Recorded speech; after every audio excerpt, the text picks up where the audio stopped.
Good morning, gang. Happy New Year's. Happy Monday morning. It's still hard to get this week right, with what day it is. But hopefully you are watching this bright and early in the morning. But if you're watching this around lunchtime with a Bloody Mary in hand, nursing a hangover, I guess I can understand that as well. But hopefully everybody had a safe and happy New Year's and happy to put 2023 in the rearview mirror. Of course, all that means is 2024 is here, and now we get a whole new year of chaos and craziness. So, as per normal, here are my top 10. There's a lot more things that I figure are going on, but top 10 predictions for what will happen this year that we can kind of prepare for, I guess, if you will. So, getting right into it. Numero uno. The price of gas will stay below $4 a gallon this year, on average. Okay. The reason I say this is it's an election year. And, of course, the 3 years of terror that the Biden administration has already put us through has to come to an end. They need to do whatever they can to make things look good going into an election. Again, it's like I say all the time about like the black community. Oh, we're going to do this for you. We're going to do that for you. We're going to do this for you the day after the election. Who are you again? That'll be what we see with gas prices this year. So expect the administration to pull out all the stops to keep gas prices low. And I mean, again, that'll be part and parcel with making deals with our enemies, i.e. Venezuela, who knows, Iran, whatever, to get oil. So at least it's a good thing for our pocketbooks for this year. All right. Number 2, the same economic idea. Gold will eclipse $2,400 an ounce this year, meaning we're going to have better than a 20% increase. Reason being, the dollar will continue to get weaker. The world economy will continue to get weaker, and more countries and more people will continue to buy gold, silver, of course, as well. And simple rules of supply and demand will drive the price of gold above $2,400 an ounce. Okay, so if you're wondering, gee, if I'm going to wait for it to pull back, you might not see it. Okay, I think we're pretty close to never seeing gold under $2,000 again. My opinion. Number 3, this is where we get into some of the more not so fun stuff. There will be a large-scale terrorist attack on the United States this year. With the open borders down south, conservative estimates say we have 1.5 million illegals that are potential enemy soldiers. More common estimates says 5 million.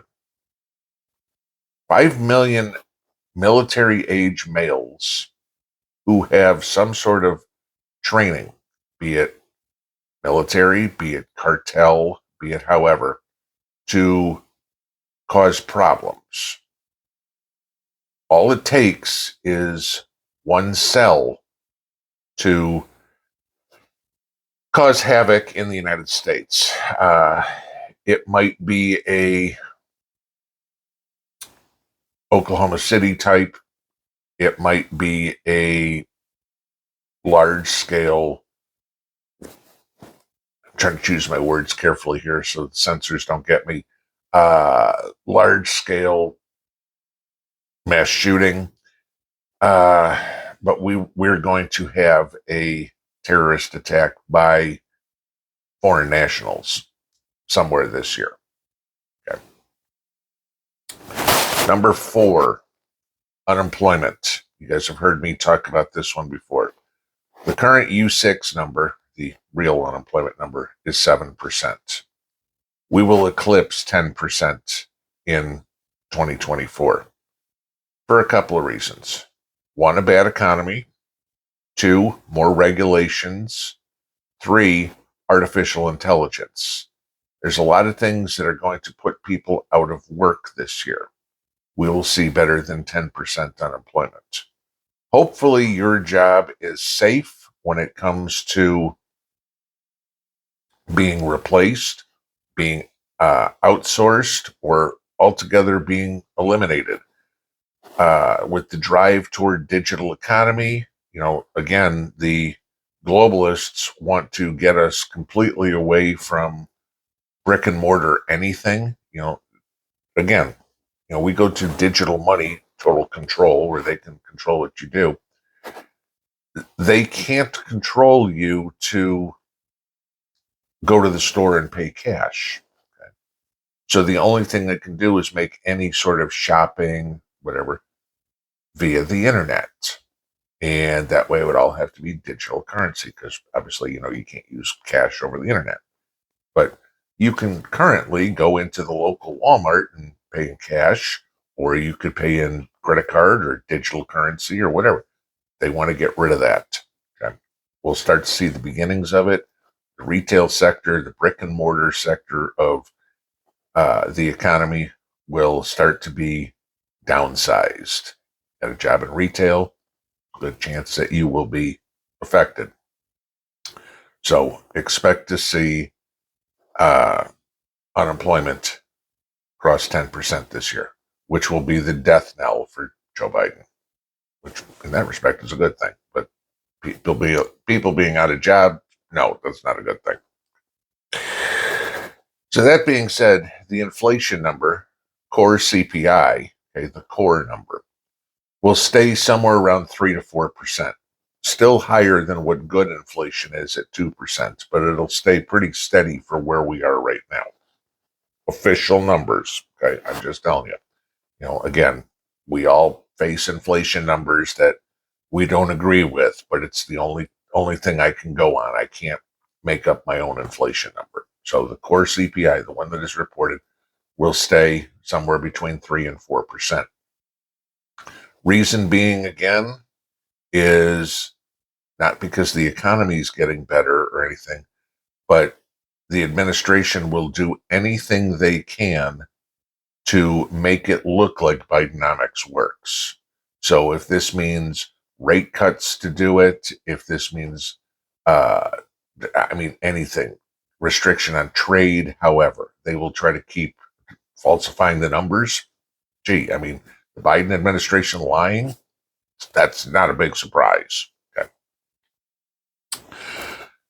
The last five all get into touching here and there on the political ideals of the world. Okay. Not just politics, but idealism. Number 6, worldwide populism is going to take over from the overwhelming need of socialism. We're gonna do a paradigm shift in the thought process of the way of life around the world. To give you this, in 2024, nearly half, or I take it back, not nearly, slightly more than half the population of the world will elect new leadership. Okay, in 2024, obviously the United States picks a new president. The EU picks a new parliament. Russia, Putin's up for re-election. I think that's a long shot. India, Modi's up for re-election. Chances are he wins. Okay. But if you go and think about the shift that we've already had in the world here recently, Italy, Argentina, they're shifting away from the socialist ideals and back toward, the only thing is nationalism or populism. Okay. The world has pretty much figured out, shocker here, socialism doesn't work. Okay. And the people of the world do not want globalism. They are already rejecting DEI. They're rejecting the World Economic Forum, Great Reset, all those ideas. The people do not want it. And so we will see a big shift in political thinking toward a more nationalistic populism type government, which is good because countries should have a America first, Russia first, India first, Canada first type thought process. We aren't all the same. We will never be all the same. And globalism is a folly, and the people are starting to realize it, especially with everything that we're seeing going on with all this migration around the world, where people do not, the different cultures do not necessarily mesh seamlessly.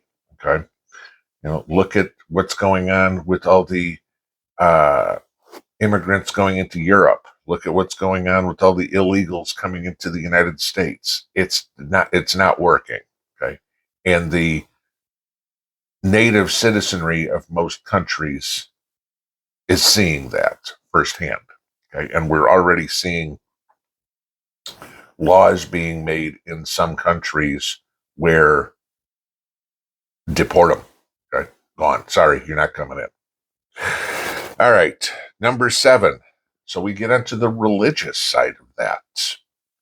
Pope Francis will either die or retire this year and will be replaced by a more conservative religious pontiff, somebody who is not so socialist like Francis is. I mean, you look at what's going on with the Catholic Church and all the scandals going on in the Catholic Church and how they've taken God and Christ out, how this Pope has taken God and Christ out of the church and made green energy and climate change and all this more important. And the church is hemorrhaging members because this Pope has not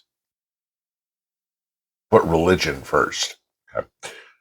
So expect to see him, if he doesn't die, expect to see him retire. Continuing on the populism out, let's get into the U.S. election. All right, this is where it gets fun. The Democrats will lose control of the Senate. The House will take the Senate. It looks to me like we will have a 52 to 48 Senate this year, and the Republicans will barely keep the House. So you'll have both houses of Congress go to the Republicans. That necessarily means conservative, but it means not socialist. Not that you'll ever hear me say anything about that I support a rhino, but I'd rather have a rhino than a Democrat in a decision-making capacity any day of the week. Number 9, continuing on, Joe Biden will step down as the Democrat nominee. I've talked about this before. I still believe this is what's going to happen.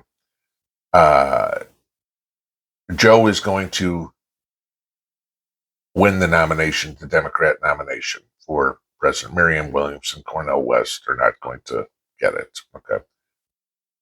But at either the convention or somewhere around it, Joe is going to say, I can't do this anymore.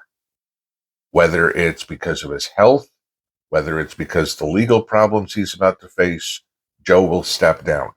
Who's going to come in? That's going to be interesting. The Democrats know if they put Kamala Harris up that she'll get trounced. I mean, Mickey Mouse could beat Kamala Harris. Okay. So my guess is this is kind of what the public is casually being groomed for, is that Gavin Newsom is waiting in the wings to be the nominee. But Joe Biden will not be the name on the ballot November 5th. I know. Number 10, because of all of that, Donald Trump will be elected president November 5th, 2024. I talked about it the other day. It's to the point now where you look at his path to the presidency goes through two states. If Trump can win Georgia and if Trump can win Pennsylvania, Trump's president. Okay, that would be exactly 270 electoral votes, considering everything else he pretty much has locked up.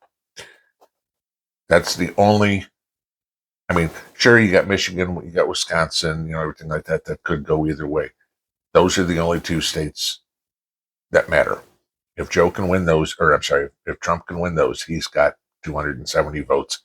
And after that, I don't care. Personally, the way I look at it, Trump will win. It's going to be a teeny tiny margin. Okay. It's not going to be 325 to 225 or anything like that. I mean, if Trump wins, when Trump wins, it's going to be by a very slim margin. That being said, a bonus number 11 of my top 10. November 6th, 2024. Mostly peaceful protests will commence. You know what those are. That's cities are going to burn in response to Trump's election. And what you're going to see is, in my guess, hundreds of people are going to die due to the Democrat rioting that's going to take place. That will continue to grow. And in 2025, shortly after Trump's inauguration, Civil War II is going to start. And it's going to make everybody long for the protests of January 6th. It's going to be an interesting year, guys. It's going to be, at the beginning, look like it's really good, at least economically. Hey, you're going to hear we got inflation under control. Gas is, steady. And you're going to hear a lot of people go, good, good, good. And it's all a setup. Because what happens for the first 9 months of this year may seem like we're out of it. We're out of all this craziness, that the world's getting back to normal. And then all hell's going to break loose. Buckle your seatbelts, guys. Hang on tight. The ride is about to begin. 364 days from today. We'll see how accurate I am. Enjoy your New Year's Day. Nurse that hangover. Have corned beef and cabbage. And get ready. We'll be here. As long as the Lord lets me walk this planet, I'll be here to ride it out with you. Have a great day. Pinball out.